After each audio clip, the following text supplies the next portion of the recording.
mujeres en sus casas que trabajan sin salario y son los jóvenes y hasta dice son la pequeña burguesía que se compromete con el pueblo y da una lista como de 20 componentes del pueblo. ¿Qué es el pueblo? Gramsci da una definición en los cuaderni de Carceri. Gramsci no es como Marx, un gran economista, pero Gramsci, a diferencia de Marx, hace una teoría política que Marx no hizo. Entonces, Gramsci es un miembro del Partido Comunista cuya tarea es hacer política. Marx no formó parte de un partido comunista, formó parte de un grupo obrero que se llamaba el Grupo de los Obreros Comunistas, el Partido Comunista, pero el Partido Comunista no era un partido político, era el grupo de obreros en las trade unions, en los sindicatos, que eran comunistas. No hay que confundirse. El manifiesto al Partido Comunista no es un manifiesto a un partido político, es un manifiesto a un grupo de opinión dentro de los sindicatos obreros de Inglaterra. Marx no intervino en política, no fue un militante, aunque escribía muchos artículos y aunque tenía mucha influencia, pero no era como Gramsci, alguien responsable del partido, porque no existía todavía el partido en el sentido político comunista.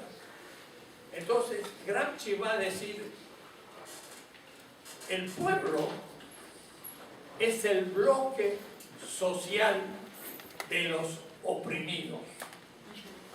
Es muy interesante, porque ahí nos da una descripción aproximativa de lo que es pueblo. Pueblo son los oprimidos de un sistema político. En la primera constelación y de la tesis 1 a 10, yo digo, un sistema político tiene como actor a la comunidad política. Y a veces pongo entre paréntesis pueblo, pero en realidad lo pongo como para que se entienda un poco. Pero no denomino en la primera constelación al pueblo. Hablo todavía ambiguamente de una comunidad política. Serían todos los habitantes de un territorio organizado bajo un Estado. Todos. Mientras que si yo digo es el bloque social de los oprimidos, ya una categoría que rompe la totalidad y divide dos grupos. Uno los oprimidos y otro los opresores. Y ahora entonces los opresores ya no son pueblo, es el antipueblo. Entonces ya empieza ahora a dividirse la realidad política y hay una ruptura. Este es el tema que plantea Agamben.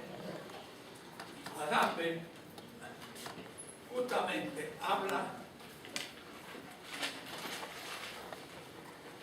Giorgio Agamben, que es un profesor italiano de Venecia, después ha cambiado, pero viviente.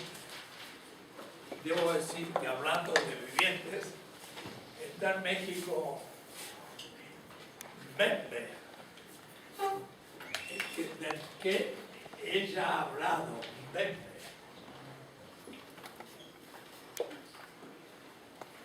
Que un poco inventó el término necropolítica a partir de la esclavitud. Ha estado en el Instituto de Ciencias Jurídicas de la UNAM. Y estaba por conectarme con él, pero ha habido urgencias políticas que me llevaron a no poder estar. Porque ustedes saben que hay una persona un tanto, no voy a decir trasnochada, pero es muy semejante a eso, que en un partido gobernante de un país latinoamericano llamado México, partido que está en plenas elecciones de sus dirigentes, ha propuesto que se va a postergar la elección para marzo del próximo año, porque se le ocurrió, porque va a perder ahora completamente y una de las salidas es postergar. Lo que pasa es que se le descubrió además que el SAT le había perdonado 15 millones de pesos en los impuestos. Y el presidente de un partido popular, presidente, y se le dice, ¿va a renunciar? No. Entonces, ¿dónde está la ética? Bueno, en esos problemas está México hoy y yo también metido. Entonces no pude ir a la conferencia en Memphis, pero es muy importante lo que está pasando en estos días en una elección democrática del país, el partido más importante del país.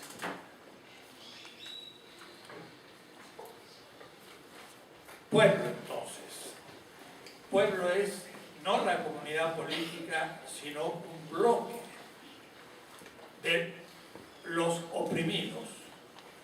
Bloque es una metáfora, pero está muy bien, porque un bloque, como cuando se hace una clase de cemento, lo puedo yo partir en muchas partes.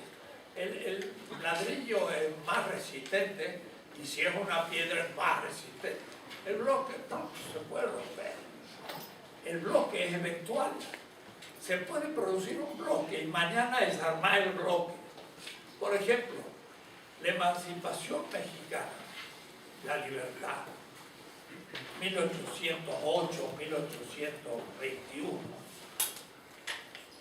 Primo Verdad, Taramante primero, Hidalgo, Allende después, hasta llegar a Iturbide. Es todo un proceso. ¿Quiénes lideraban ese proceso? Un grupo de gente que era la mayoría de la élite blanca. Había mestizos, pocos indígenas, porque los patriotas tampoco sabían ofrecer al indígena lo que ellos pedían.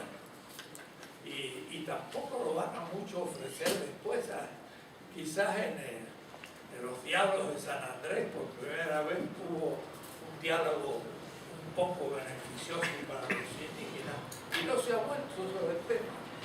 Entonces, es un bloque, porque había un cierto grupo más blanco aristocrático, había mestizos más populares, y después aún los blancos pobres, algunos indígenas. Era un conglomerado de muchas clases, no con demasiada unidad. Pueblo es un bloque social de los oprimidos y aún tiene como componentes algunos momentos que son lo que yo llamaría exterioridad del sistema. Porque el sistema, por ejemplo, colonial incluía a un bloque, pero el mundo indígena en gran parte estaba fuera del mundo colonial. Seguía viviendo sus tradiciones milenarias, sus modos de reproducción de la vida, y no había sido organizado por el sistema colonial. Quiere decir entonces que no solamente hay explotados, sino que también hay excluidos.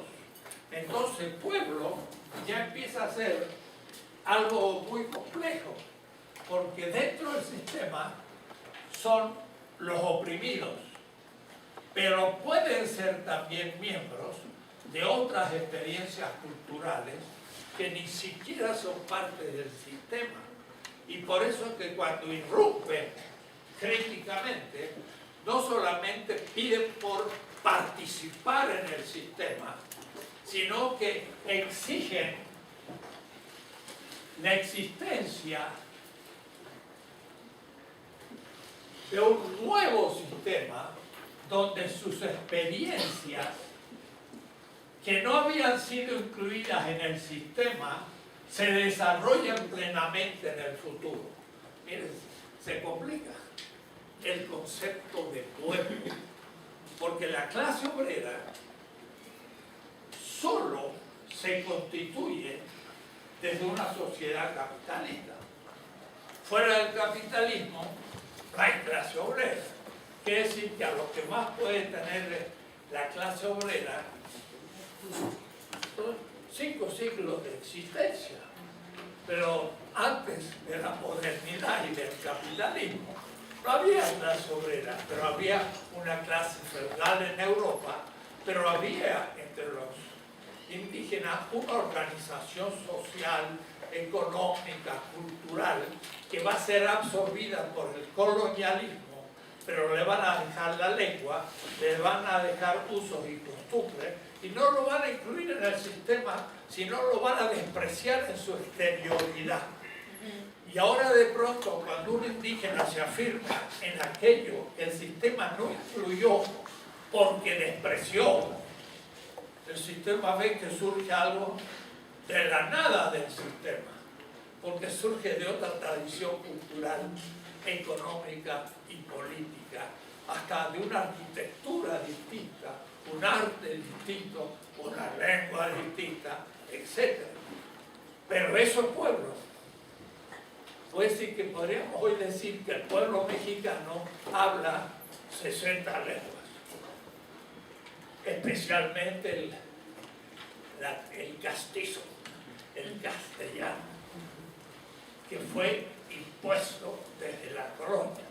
Estos días ha habido un historiador francés, Duverger, no sé si han leído el diario, habló de Hernán Cortés y dijo que hay que reconsiderar la figura de ese gran personaje renacentista, cultor de una lengua castellana a los Cervantes, antes de Cervantes, y nos recomendaba un poco de reconsiderar a Cortés. Yo en la presentación de libros en la feria, en Zócalo, en el próximo futuro, junto al profesor o al gran arqueólogo Montezuma, me voy a referir al señor Duverger, profesor en Francia de los anales, donde tuvo un rodeo. Y le voy a decir, mire, este es historiador, colega francés. Bien, sería que mejor se quede hablando de Francia y no hable de México. Porque que me reconsidera a Cortés como un hombre bondadoso, prácticamente justo, que trató al indio de una manera muy especial. Y es verdad, desde el punto de vista español, era un hombre bastante culto. Había estado unos cuantos semestres en Salamanca, conocía el derecho para justamente encaramarse al poder. Era un político militar que conocía muy bien la estrategia y se le tragó todos los soldados a Grijalva.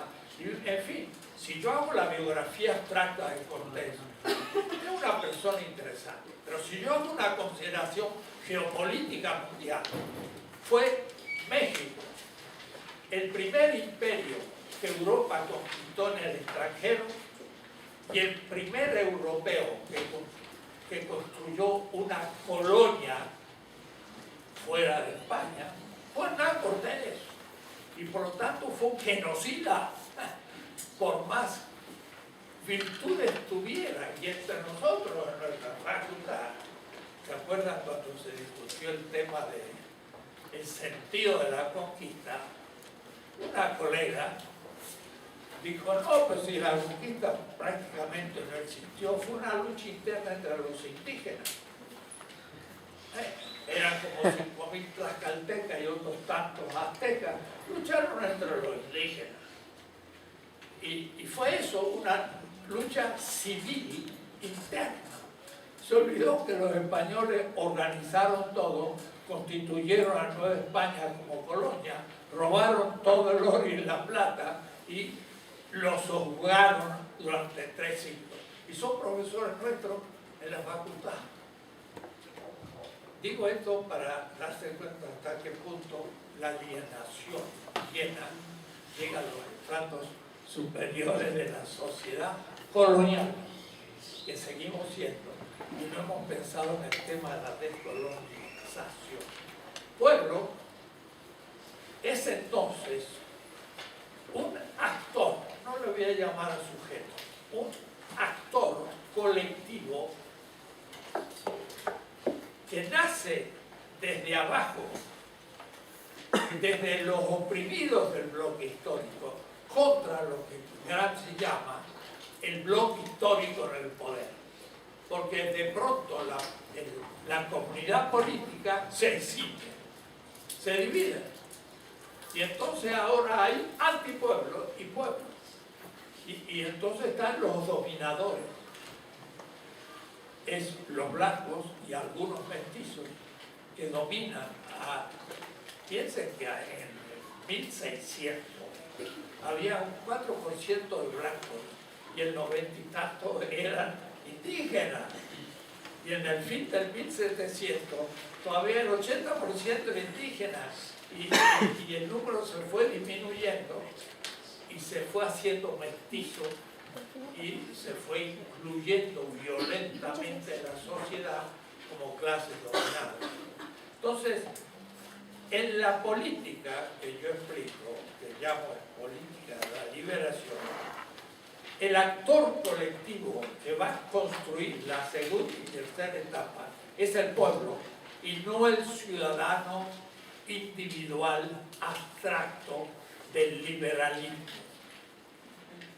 No voy a hablar tanto de la ciudadanía, voy a hablar más del pueblo como actor colectivo de la construcción de la historia. Y entonces tenemos que empezar a investigar nuevos aspectos de este mundo que es lo popular. Aquí va a haber muchos aspectos que tenemos que ver, porque ese pueblo oprimido y en gran parte exterior por su cultura aún a la etapa colonial, porque en la colonia no se respetaba la cultura popular, esas se negaban. En las leyes de India era el código legal de la colonia. Ahí no se hablaba de la colonia, de la cultura indígena. Eran hechicerías y eran cultos que había que eliminar para cristianizarlos y civilizarlos. Y eso es lo que dice justamente Duverger. Dice, ¿cómo no considerar a Hernán Cortés, que Dios los indígenas les otorgó, les permitió entender una cultura de 2000 años? Yo dije, 2000 años me suena a que era la cultura europea. ¿Y desde cuándo? ¿Desde los griegos? No, desde el origen del cristianismo.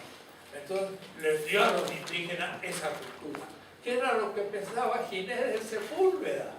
Ginés de Sepúlveda en las discusiones Valladolid dice, pero ¿cómo?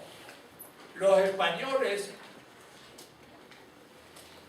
al ocupar estas tierras, les dieron un gran beneficio a los indígenas porque les dieron su cultura y el cristianismo era un don infinito. Los indígenas tenían que estar agradeciendo lo que recibían y no veía Ginés nada de lo contrario.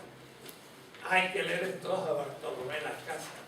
Él sí se escribe 2 tomos sobre la apologética indiana y entonces cuenta cómo estaba organizado el imperio azteca, cómo los mayas se habían organizado, los incas, cuál era su sistema económico, político, cuáles eran sus grandes templos y su cultura y las tradiciones, Y entonces dice, estas culturas estaban al nivel, al menos, como Egipto en su época clásica, como que eran bárbaros. Ese dio las cosas, pero era la excepción que fue liquidado. Nunca se aceptó. Yo todavía, cuando hice mi tesis doctoral en la Sorbona, pero me iba a España a trabajar en el archivo de India, me leí más de 40.000 papeles. El ambiente del archivo de India era que Bartolomé Las Casas era un loco inventor de mitos, de que habían muerto tantos indios. Es una exageración de Bartolomé Las Casas, y lo tenían muy mal situado. En ese momento se empezó a revalorizar la figura de Las Casas, y yo justo estuve en el momento en que ya empezábamos a ver, y en mi tesis doctoral de 8 tomos, Bartolomé de Las Casas es la persona central, obispo de Chiapas, expulsado de Chiapas a los 4 meses de comenzar de obispo, porque excomulgó a gran parte de los conquistadores por el maltrato de los indios, y los encomenderos lo echaron de Chiapas, y tuvo que venirse a México y por último volver a España. Y allá Bartolomé Las Casas estuvo 20 años luchando desde el Consejo de India en favor de los indígenas por las barbaridades que se habían hecho. Y el Duverger, este profesor, dice, claro, la leyenda negra ha surgido ahora en el siglo XIX y empezaron a criticar a España como dominadora. El historiador francés no sabe que los holandeses en el 1610, para liberarse de los españoles, porque eran también una provincia dominada de España, Holanda, editaron muchas veces la destrucción de las Indias de Bartolomé de Las Casas para mostrar las barbaridades que los españoles habían hecho con los indígenas. La leyenda negra empezó al comienzo del siglo XVII, y este gran profesor invitado entre nosotros, como un historiador francés de la École de Les Annales, viene a decir que la leyenda negra se ha construido hace poco. Si lleva 4 siglos construida, primero la hicieron los holandeses, después, claro, lo hicieron los franceses para apropiarse de las colonias españolas, y sobre todo los ingleses, que mataron más indios que nosotros, y sin embargo pasan como inocentes, porque no pudieron matar los españoles más, porque como eran agricultores podían explotarlos, mientras que los indios nómades del norte, del este de la Apalacha hasta el Atlántico, no eran agricultores, eran indios nómades, y se nomadizaban con el caballo. Entonces los ingleses no podían tomarlo y hacerlos trabajar la tierra. No pudieron explotarlos, porque se les iba de la mano, porque no estaban dispuestos a trabajar para los ingleses. Así que lo que hicieron más bien fue eliminarlos. Y en la limpieza fue más general, y ni mestizos quedaron. Puede decir, el inglés no se mezcló con los pueblos originarios de las costas del Atlántico, de la gran pradera del Mississippi y Missouri, sino que los fue acorralando y los mató a todos. Eso no pasa por ser un crimen, sino es la gran ida al Far West, los cowboys ahí, haciendo la apología de la matanza de los indios, que es un cowboy, hasta el pato Donald mata ahí, como decía un autor chileno. Bueno, pueblo va a ser el actor colectivo de la política.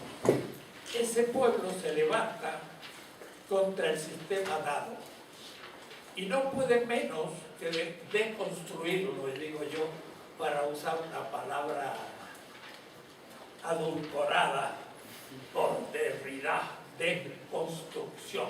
Claro que él habla de la deconstrucción de un texto Y yo hablo de la construcción de un sistema, puede decir, de la destrucción. Cuando se levanta el pueblo oprimido, destruye.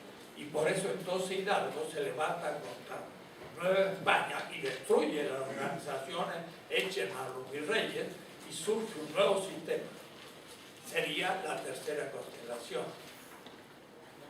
dentro de la cual hablamos hoy de 4 transformaciones,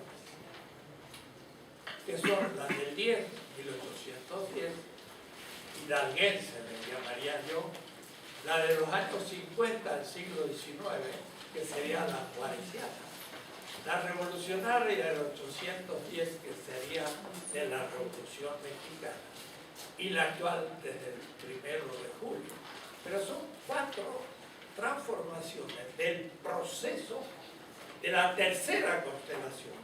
Nunca hemos terminado de liberarnos, nunca hemos terminado de destruir el colonialismo que tenemos metido dentro. Y como les digo, que una profesora de historia diga que la conquista fue una guerra civil, es que todavía somos colonia, es decir, que no nos hemos liberado, no hemos entrado plenamente a la etapa 3. Pero era necesario primero destruir el sistema. Y eso se va a hacer a los 3 niveles que he explicado.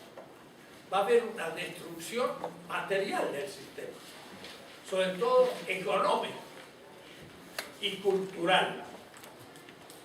Y va a haber también una destrucción del nivel formal. El nivel formal, dijimos, era que la comunidad es una comunidad de comunicación que llega a tener un cierto consenso. Y ese consenso es el fundamento de la legitimidad. Y la legitimidad está debajo de la legalidad del sistema y todo el sistema legal. Lo que llamamos derecho es un momento formal que da unidad y fuerza a las transformaciones materiales. Me quedaría un instante tocar este punto. El pueblo se va a mover entonces a 3 niveles. Aún el antiguo sistema tenía un nivel que era el consenso.